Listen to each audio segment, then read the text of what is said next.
Welcome to Champion Your Culture, the podcast, a weekly live show where we explore the power of culture and leadership in business. I'm Ryan McCarty. And I'm George Rogers, and we go live every week to learn from each other and hear from other experts about how to effectively champion our team members and ourselves.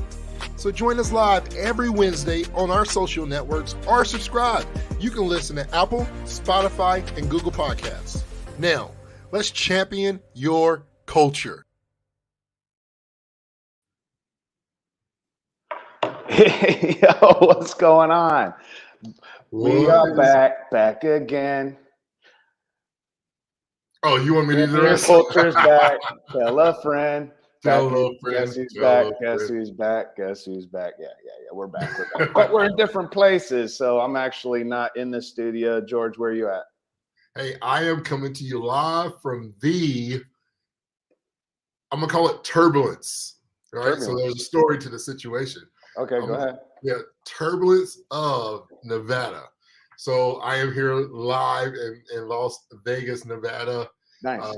Where I can't tell you what happened yesterday because I will break the curse. I will break the rule, right? Because what happens in Vegas stays in it. Yeah, some things follow you home. Some things follow you.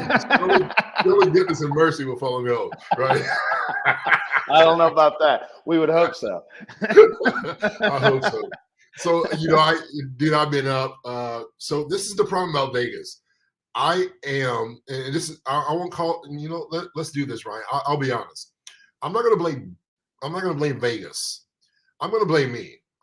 This is the moment where I got to be honest. Yeah. I have a problem with lights.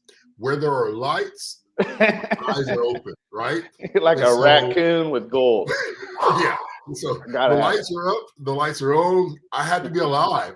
I am there. Like I am one with the sun, right? And so Vegas is like the one area. New York is another place, right? New York is the same. That when the lights are on, like I feel like there's something for me to do. There's a reason why the lights are on. And I struggle. So you can't see it behind me. But I specifically asked, I said, listen, I don't want to see the city. I've seen the Strip. I don't want to see lights. I want to see nothing but like a garage. I don't want to know anything is going on at all. Like when I get to my room and I wake up or I get back and I look out the window and I'm like, oh, let me see the beauty of outside. I want to see the worst situation ever that says, George, go to bed. So that's what I got. I literally have just 1990 outdoor situation of what Vegas was and currently obviously is because I see nothing but the roof. The roof with all the air conditioned units and all that kind of stuff. Yeah. You asked for strategic view. Yeah, I asked for somebody that has a career. Fun, everything attended. This is what I see out here is a job or a career for somebody. This is not a calling. Not a calling. I'll say this: if your calling is my view, God bless you. Yes. Because it's not a sight to be seen at all. It's not what you come to Vegas to see, but I am coming to you live from Las Vegas. I'm here with Lighthouse Research and Advisory, our partner, when it comes to all things data and analysis and research. Ben Eubanks and I are out here at the Unleash Conference, Unleash HR Conference. And so if you're here, make sure you reach out to me. I would love to see you today and or tomorrow. I'll be live on the talent stage tomorrow. Ryan, they entrusted me with the whole stage, the talent stage. There's about 2,000-3,000 people here, and so tomorrow from 11 to 2:30, I'll be on this talent stage, running all that, and I'm excited about it as well. My goodness, man, that's so awesome, dude. I mean, I know everybody there is going to be so amazed and blown away just by you showing up, man. Your presence and who you are and everything is just awesome, man. So I'm excited. Hey, you speak so kindly of me, man. I appreciate your Everybody knows it, and you do too, man. When you look in the mirror, I know every time you do, there's a little bit of a smile that comes on. Hey, as much as everybody loves you, you better love yourself, man. Hey. So this is a situation. Let me teach you something. So, Yes. when I was younger, dude, I wasn't always as handsome as I think I am today. I can testify to that. I don't think it was thinking. I think there was a lot of growing up to do. Hey, I didn't look as good as I once did, but I look good as I once was. Yeah. But and so with that, I always grew up realizing that I gotta love myself, right? Yes. Because I'm ugly. Right. And one thing about being ugly Come is on, man. You wasn't UGLY. ugly. You were cute ugly. I was cute ugly. I appreciate that. You wasn't even that, man. You know you wasn't that, man. You just trying to make up stories. But the truth is, though, is that you know what ugly stands for, right? No, what is it? UGLY. Yes. Ugly. You gotta love yourself. Hey, if you ugly, you gotta love yourself. You right about that, man. That's awesome. There you go. There you go. I love it. I love it. Well, thank you everyone for jumping on. You're learning a lot today. So any of our audience out there that you look in the mirror and you're like, my God, I'm kind of ugly today. Just remember, you got to love yourself. There you go. Hey, if nobody else will, you got to love yourself. But as George said, he's there with Lighthouse Research. And we're excited about the partnership we have with them. Obviously, the partnership that we have and the sponsorship with Culture of Good every single week, backing this up, continue to support. Remember, Culture of Good offers keynotes, workshops, and everything culture and leadership development. So if you look at your company and you say, you know what, we need stronger, more confident, assertive leaders that take ownership of the culture and the business, get a hold of us. We love doing that kind of work. We have some really amazing organizations.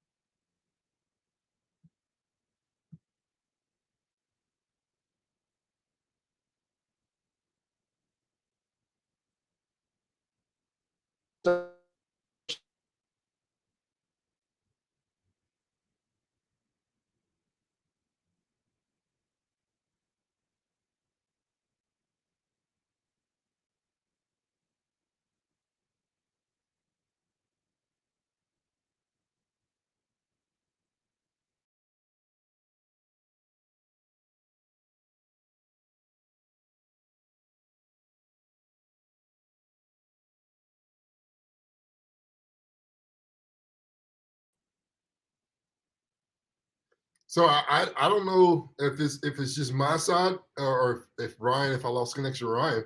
Hey, but this is what you get, ladies and gentlemen, when you go live. And so I know Ryan's going to jump back on with us here in a second. But today, some of the things I'm excited about as we're going forward on this area, and we're running into some of those technical difficulties. And I think Ryan's joining back with us.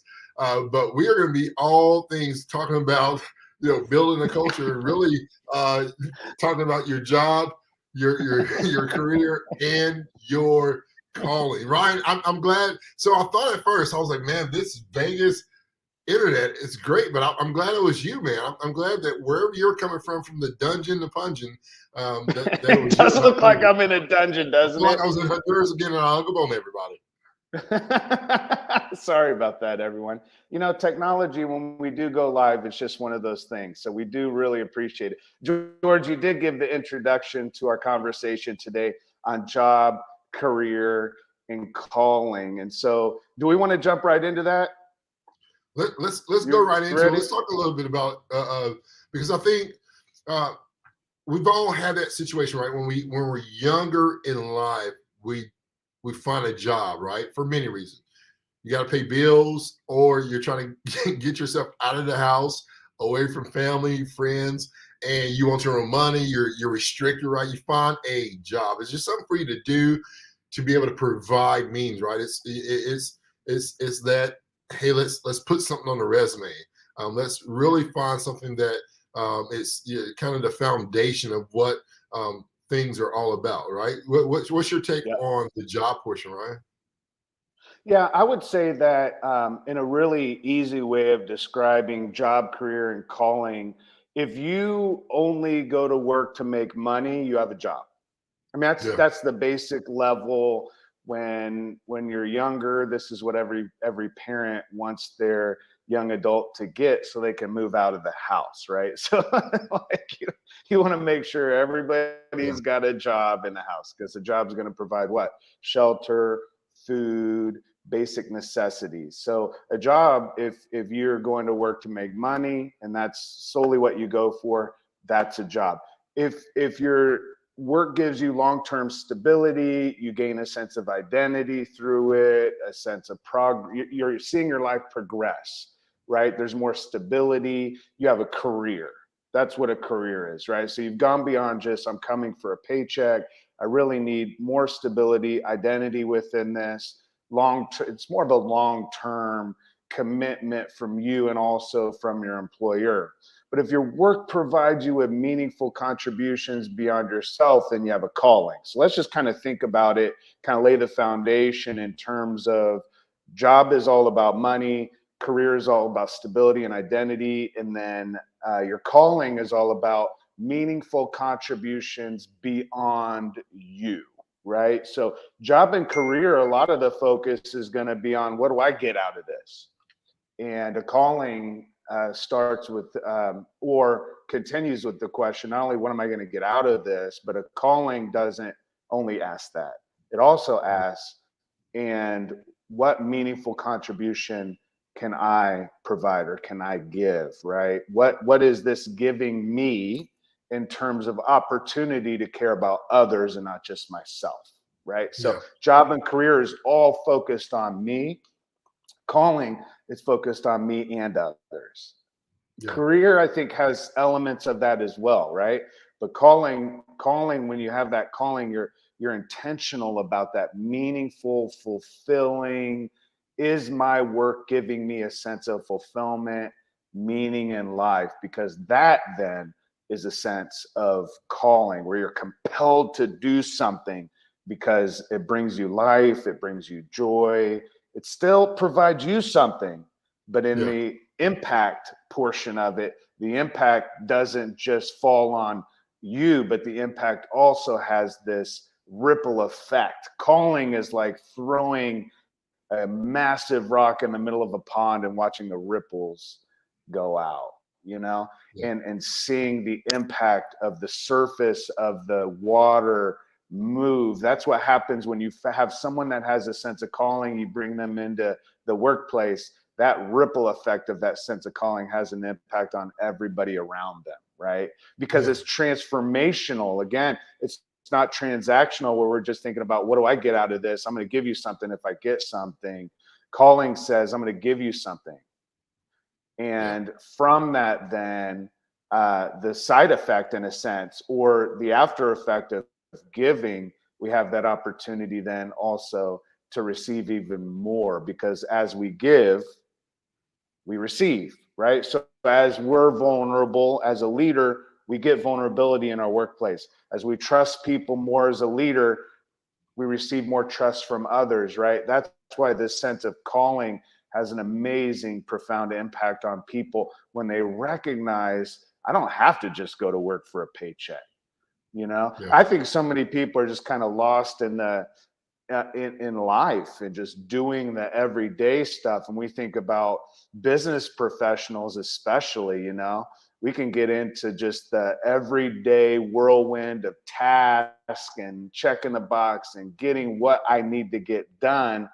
Calling is what keeps asking that damn question we can't get past all the time at Champion Your Culture. And that is, why are you doing it? yeah. Not just what do you have to get done, but why are you doing it? And when you have a sense of calling, it goes beyond it. Like you don't allow your what to ever outdo your why, you know? Yeah, But when it's it's easy to yeah, fall into that trap, you know? yeah, yeah. For me, it's really finding and discovering your purpose, right? Mm-hmm. It's in that process of really discovering the unique reason for being right? That sense of meaning and direction in your life, you found it, right? So I'm not just going to this job to provide financial benefits. I'm not just going to something that I, went to school for, or trade association, or this is my career. My calling is something beyond that. It's that next step where I've discovered not only who I am, but who I want to be and where I'm going with those things, right? And so I've on that personal journey that really involved exploring, my personal values, my personal passions, and talents. It really, really aligns to identify what truly matters to me as an individual, what I'm meant to do in the world, right? I'm excited about this because it's not something that I have to do. My calling is something that I've chose to do because of something that's moved me. I think about, what I feel like my calling is, my purpose is, right? When I'm thinking about calling, Ryan, personally, I'm thinking about purpose. Like, what am I doing? Like, what am I doing? When I think about this podcast, what's my purpose? What's my calling? Right. What's the purpose of this podcast? Yeah. And so some people might find their calling through, like you said, their career or vocation. Absolutely. While others might find it through volunteering or some type of creative pursuit or personal relationship, whatever forms it takes. Your calling is something that gives you a life and a sense of, like you said, direction and fulfillment, and helps you to make, a more meaningful contribution to the world around you. It's that inner that becomes what's in me now becomes out of me, that produces what I'm called to do. It's that thing, right? Yeah. By the way, George, mention, give a little plug here, because you've got a book coming out soon, and I know it's not coming out yet, but it has everything to do with this idea of living a purposeful and working with this sense of deeper meaning and purpose and leading yourself well. So mention it, man. Go ahead and plug. Yeah, I appreciate this. So coming out in June. June, the date is June 8th. So it's going to be a Thursday, June 8th. I know that there's potential for the Kindle, you'd be able to download a little bit earlier, but June 8th, Champion Your Purpose. Champion Your Purpose. Really learn that aspect of really discovering your purpose and the leadership aspect of it, and what it means to really champion your purpose. First, you got to be able to champion you, right? So that self-leadership aspect and really becoming having that victorious mindset and what it really takes. And so this is just a basic, practical way to really become one with yourself, but also finding that meaning of purpose and really championing that. So June 8th, that's the target for the launch, man.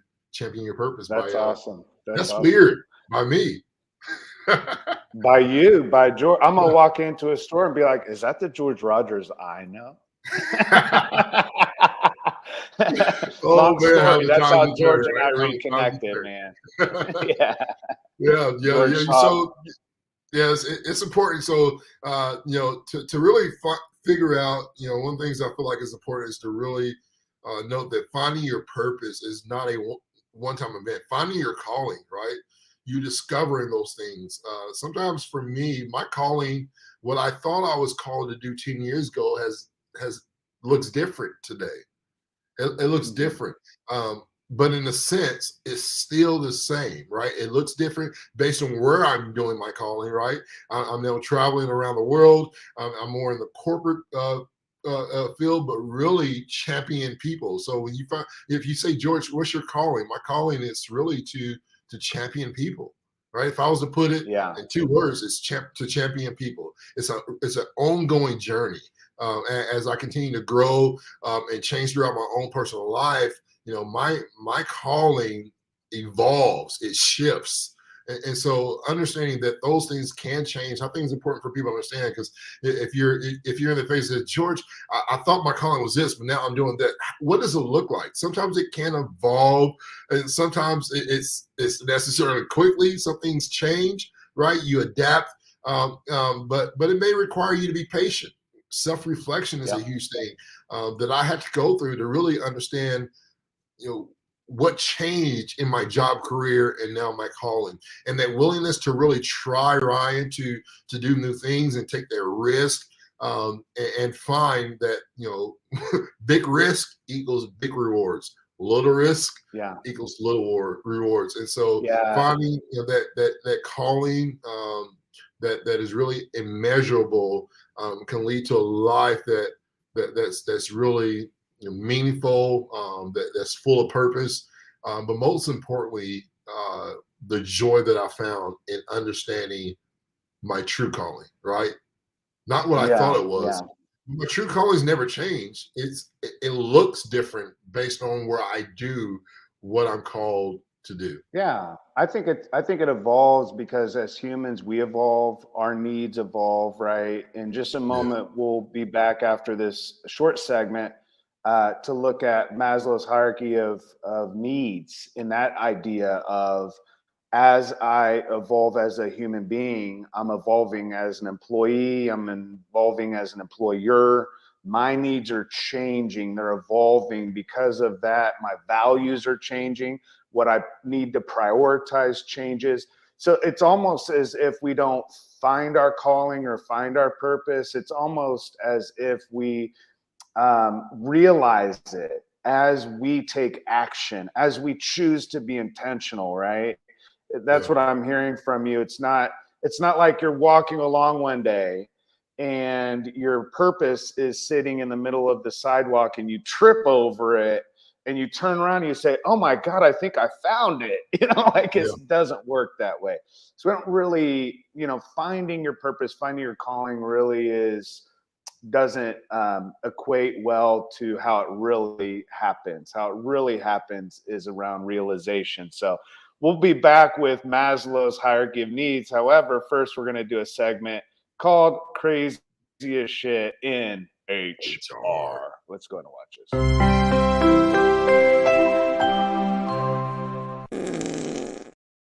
Okay. So question came up on Reddit. I thought this was great. This question here on the left: for hybrid people, do you terminate in person or remotely? Now that many companies are doing a hybrid home office model, I was wondering if my HR colleagues are doing terminations in purpose or via phone or video on off days. So what happens when they're away, or whether they're in the office? And the hookah 100 on Reddit said, bring everyone into the office, line them up, and say, everyone who still has a job here, please take 2 steps forward. Then, not so fast, Steve. They said, it's collaborative, and I'm sure Steve won't mind. Oh, yes. Sorry, but Fapkins said, what a progressive approach to HR. and then Sofa Cat said, this is the way. So if you've ever looked for a way to terminate hybrid people, just bring them into the office and do the old American Idol, line them up like the Survivor show, and let them know that Steve needs to stand still and not take a step forward. And that, my friends, is crazy as shit.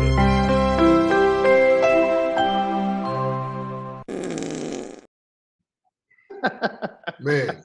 What do you think about that, George? Yeah, I'm thinking about never doing a Zoom call with the CEO. I know, because there's really no good answer to that. With you virtually, and it's not a normal thing. Here's your sign, right? Yeah. If you haven't heard from your director in over 2 months, here's your sign. and they if your boss has quiet quitted on you, here's your sign. If your manager is ghosting you, and all of a sudden wants to meet, absolutely. So when we think about, that is a good question, though. I'm not really sure if anyone out there that's listening has a good answer to that. How do you terminate hybrid employees? Do you call them into the office? Because some employees will say, they didn't even respect me enough to call me in the office and tell it to my face. And then others would say, You mean you called me all the way and made me drive into this office just to and get embarrass up. me and let me go? Yeah. Yeah. Didn't So let me what do finish you the shift. do? Yeah. When is the right time to do the right thing, even if it feels wrong for that person? And I'll say this, Ryan. This is a sensitive subject, and I think, my heart. I send. I have a large amount of compassion and empathy for those people in HR that have to make these type of decisions, because Yeah, the for next thing sure. they have to do afterwards is work. They got to go to work as Yeah. if they didn't just put an end to Yeah. somebody's provision, essentially, for the family. And And as a so, HR professional, try to be connected and have relationship and yeah, friendships. yeah, So you really can't even go into that space with people. So yeah, you're always guarded. Yeah, I mean, for sure. yeah. Like, It's a it's tricky okay. one. It's okay if you're in HR and you have to let somebody go, whether it's a good reason or a bad reason, to not be okay. Yeah. Like, that's okay. Like, for you to Yeah. have a little empathy in that situation. Yep, absolutely. So, one of the things I would make a suggestion is if you do have hybrid employees, most of the time, 99% of the time, unless you have it very decentralized culture, which in that sense, if you never see those employees, then it would be appropriate then to terminate potentially on a phone call or a Zoom or something of that nature, because that's the nature of how you communicate. Yeah, But if you have the opportunity while someone is in the office to do it discreetly and to give them the opportunity face to face, I think that is a more a more empathetic approach yeah, to termination. Because some of that, the reality is there are times that you're going to need to terminate based on other circumstances where it doesn't warrant time, where you can wait for someone to be in, whatever it is. So good luck with that. There's all kinds of different options. Love to hear your ideas around that. If you can share that, if you're listening. Very quickly, I wanted to look at this though, George, because when we look at Maslow's hierarchy of needs, if anyone took a psychology class in school, you'd remember this. Let's think about this in terms of job, career, calling. I think about job at the very base level of how we enter into the workforce. We don't enter in all the time with, "Ooh, I've got this great sense of calling. 18 years old and I'm going to go for it." Like a right, lot of right. times it's going to be at that, I need food, I need water, I need air, I need rest, I need shelter, I need a job, right? A job. Security, stability. Notice this is what's interesting to me. As we continue to go further, deeper, I would say deeper. I don't even know if it's if this should be a pyramid. I think it really should be a way of saying, as I go deeper into who I am, I'm desiring that security and stability. Notice the things that we were talking about goes from job and shifts into career, into calling as this goes up the pyramid. Security, stability, still psychological, love, belonging, esteem. As we're moving into love, belonging, esteem, and self-actualization or self-fulfillment, now we've got that sense of calling. Yeah, Isn't that interesting that our definite need is really the deepest sense of what we need after we've had a job and worked for paychecks? Most of us move into the idea of, I need to turn this job into a career. We have yeah, job fairs for young people going into the workforce. We have career fairs for those that are wanting to turn their job into a career. No calling fairs. No, nobody's like, come with your career and learn how to turn that career into a calling. And that's the idea. yeah, I suppose with the hierarchy of needs, it's not as if you no longer need to make money. The job is still always going to be there. The career needs to be the next step to that. So that's always going to be there, right? Those are kind of the non-optional things. It is, however, optional whether you work and live with or without a sense of calling. The yeah, longer you work a career in a job without a sense of calling, the more you're going to find yourself with a sense of not being fulfilled, not feeling whole and complete, not feeling that your contribution is impactful and matters. But the calling piece is not going to come necessarily from your employer, but it can come from a good mentor or a good leader in your life that can help you self actualize or self-aware, right? Within self-awareness. So the more you're able to learn about you, who am I, right? The questions you ask in your upcoming book, who am I? What do I want? Where am I headed? Who do I want to be when I get there? We're talking about that self-actualization, that deepest part of us that really wants to connect, you know? Yeah. Really wants to connect.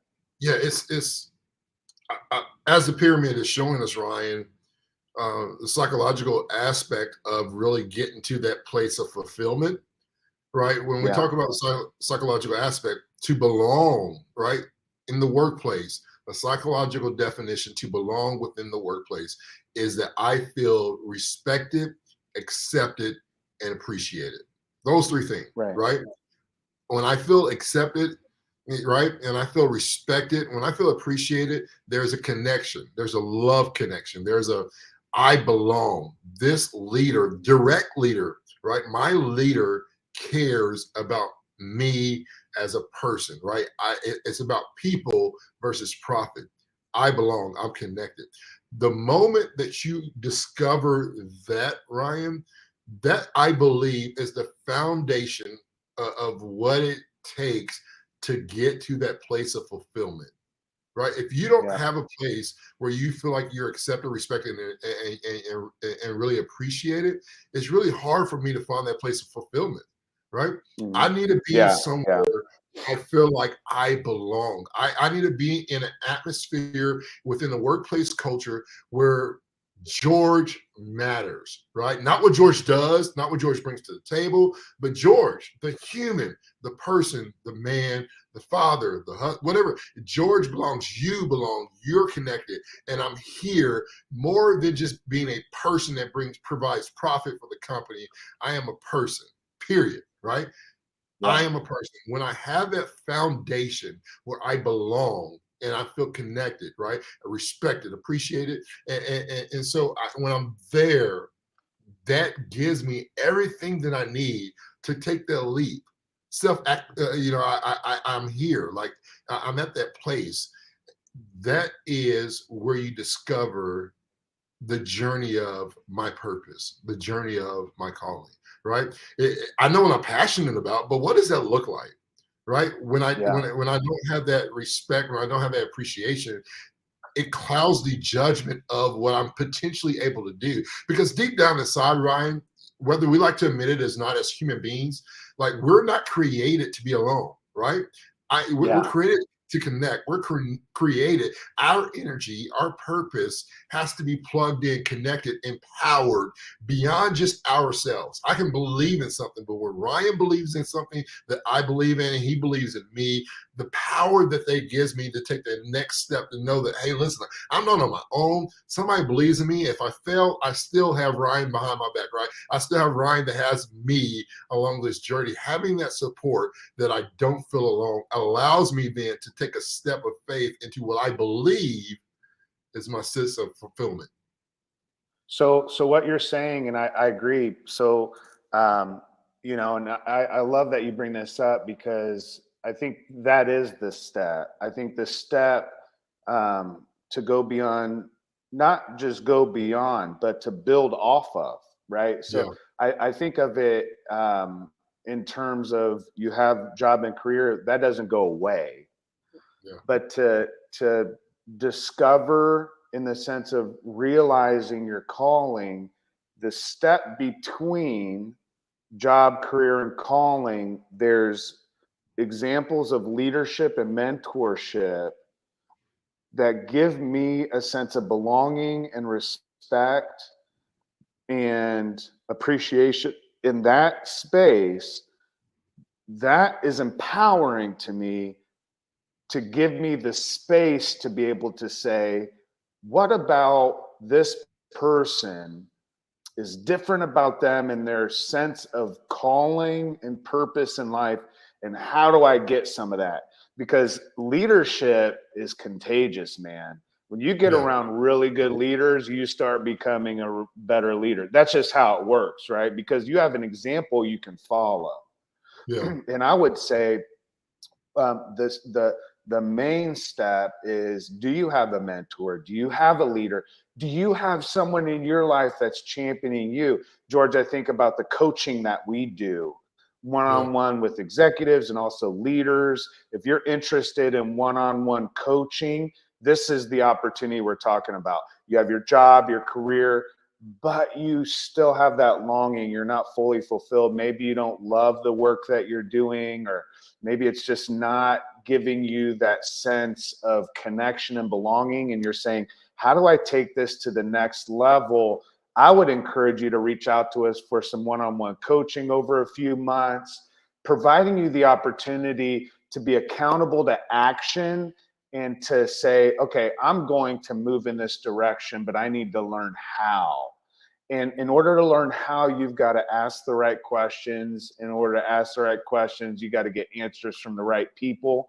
Seek out mentors and leaders in your life that have that sense of calling, that have that fire and passion for what they do, that you can see it on them. You know when someone's connected beyond a paycheck, right? Like there's not many people. I love that your book's coming out, because I think only 20% of employees fully trust the company that they work for, or the employers that they work for. There's a lack of trust because there's a lack of connection to purpose. Yeah. And when you find a leader, boss, manager, coach, whatever it is, mentor, that's connected to a sense of calling, their own sense of purpose, that right there becomes that spark, becomes that guide, that compass of, oh yeah, so-and-so is my mentor, so-and-so is my coach, and this is how they would respond. This is the example I see when they're going through difficult times. This is how they reconnect to their why when they're going through adversity at work or going through difficult times. All of those realities come into play. But if you don't have good leadership and someone championing you, I don't see how you get to the calling part, because you don't go from job, career to calling by yourself in a vacuum on your own. There's people along the way that unlock these doors, that open up, that's that self-actualization and realization and fulfillment that you start to fulfill. It's because you have other people in your life that have stepped in, or you've asked them to step in, that they're the example of what calling looks like. I don't think there's a better idea around how to get to your calling or how to realize your calling if you don't ever get involved in someone else's and serve and give and have a heart to care and live out that example of calling without necessarily initially feeling it, you know? Yeah. It's that, I always use the analogy of this. Leadership is the difference between wearing an apron and a bib, right? Are you here to serve or be served? Bill Hybel, one of the quotes that he always said is that everyone wins when a leader gets better, right? And so when you're getting better, how do we get better? We get better when we're surrounded by people who are helping us grow to take to that next level. One of my favorite quotes that I've heard, and I want to say Craig Groeschel said this in his leadership podcast that he does, is that a leader, everyone would rather follow, and I'll say this correctly, everyone would rather follow a leader who is always real than one who is always right. Right. And so I love Ryan, because one thing that, if you don't know Ryan, or you don't have the honor to really know Ryan, the one thing that you know about Ryan is that he's real. Like his FUBU is real, his British Knights outfit is real, like his clothing wear. My Carl Kanai. Like it's real. Like I got some old school Carl Kanai. You know what I'm saying? Like I'm connected to you not because you're always right, right? I'm connected to you despite our wrongs. But at the end of the day, you're real, right? And as leadership, you don't have to always be right, and you don't always have to be put on a pedestal. Leadership is just true, authentic. This is who I am. This is who I can be, right? Like I'm real with who I am. And so like when I think about leadership, and we're talking about that guiding us to that place of fulfillment, a leader is the one who sees more than others see, and who sees further than others see, and sees before others sees. That's a John Maxwell quote, right? It's what I see. It's not where I am, but it's what I see. I see my place at a place of fulfillment. I see my place in a place of a calling that is beyond the job, the career. It's what I do, but it's not who I am. It's what I do, right? And understanding that place. And once you find a real leader, really follow them, you know? Yeah. Like in the sense of like learning from them, learn from their wrongs. That's part of following a leader, is not finding someone, to your point, that's got it all figured out and is right all the time. You know, a toxic leader isn't a leader that gets it wrong. A toxic leader is a leader that gets it wrong and doesn't take responsibility and the reality of the outcomes, right? Yeah. That's a toxic leader. A healthy leader is a leader that gets it wrong and says, I got it wrong. Right. You know, that's what being real is about. And I think once you find a real leader, learn from their mistakes, learn from what they do right, because they're going to be open, honest, transparent, vulnerable. And once you find someone like that, if they have that sense of calling, that again is really the key that we want to end with today. Is job, career, calling can all be a part of you can have a job where you're making money. You can have a career where you find a sense of connection and belonging with leadership and stability. And you actually can have a job, career, and a sense of calling, even where you work right now. You don't have to quit your career to find a calling. Right. Because you don't find a calling.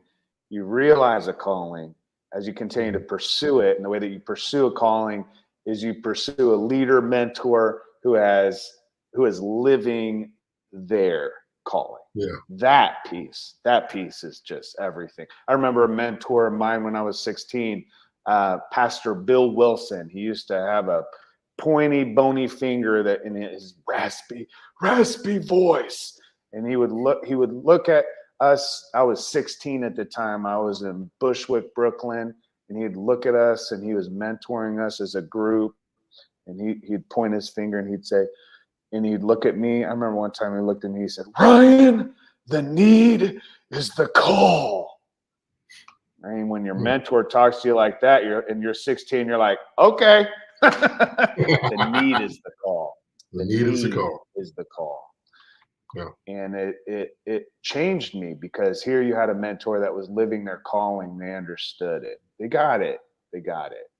And that piece of job, career, calling, so important. So anyway, George, anything else to add, man?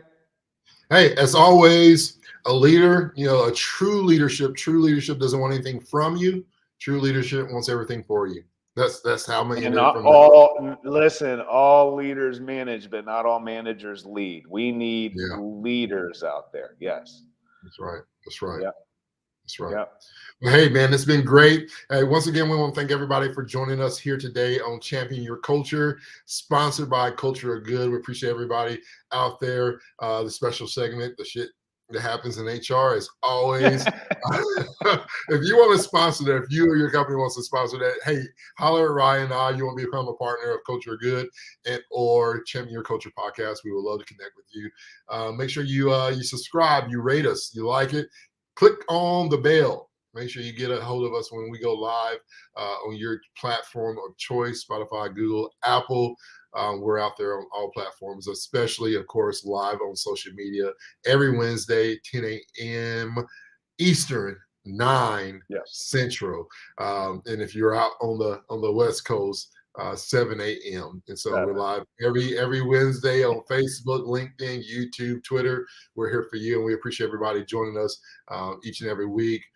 Those who are looking out for us, we appreciate you guys as well. Yeah, and as always, we'll see you back next week on Champion Your Culture.